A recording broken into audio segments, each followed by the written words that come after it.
je devais synthétiser la manière de pitcher, je dirais, votre pitch doit être spécifique. Vous parlez d'un constat, d'une carence, d'un dysfonctionnement que vous avez vous-même remarqué et que vous apportez une solution. C'est très spécifique. Ne racontez pas votre vie, ce n'est pas le but. Vous devez être mesurable.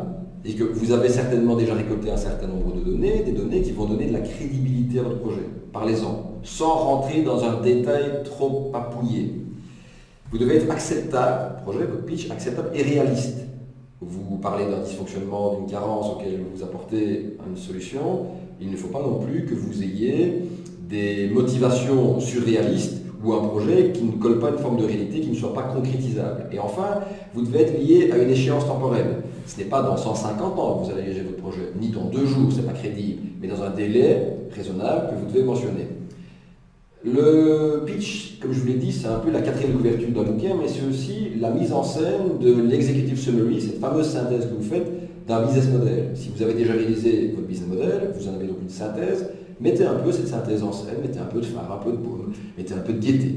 Vous devez être court. Court veut dire de 4 à 6, 7 minutes par là. On aime bien à la maison d'entreprise parler de 360 secondes pour 360 degrés. Ça vous fait 6 minutes, c'est essentiel.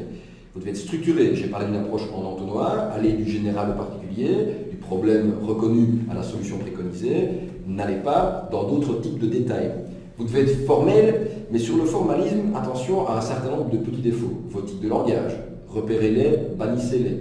Vos tics corporels, le langage corporel est intéressant, on est tous bourrés de petits tics, filmez-vous. Et quand vous filmez, soyez sans complaisance. Enfin, lorsque vous clôturez un pitch, l'essentiel est d'arriver à ce que les Américains appellent le call to action, le passage à l'acte. Vous allez demander quelque chose, libellez cette demande. Vous ne devez pas terminer le pitch en disant merci, au revoir, mais bien en disant je souhaite tel montant, pour tel délai, pour faire telle chose. C'est beaucoup plus précis qu'un voilà.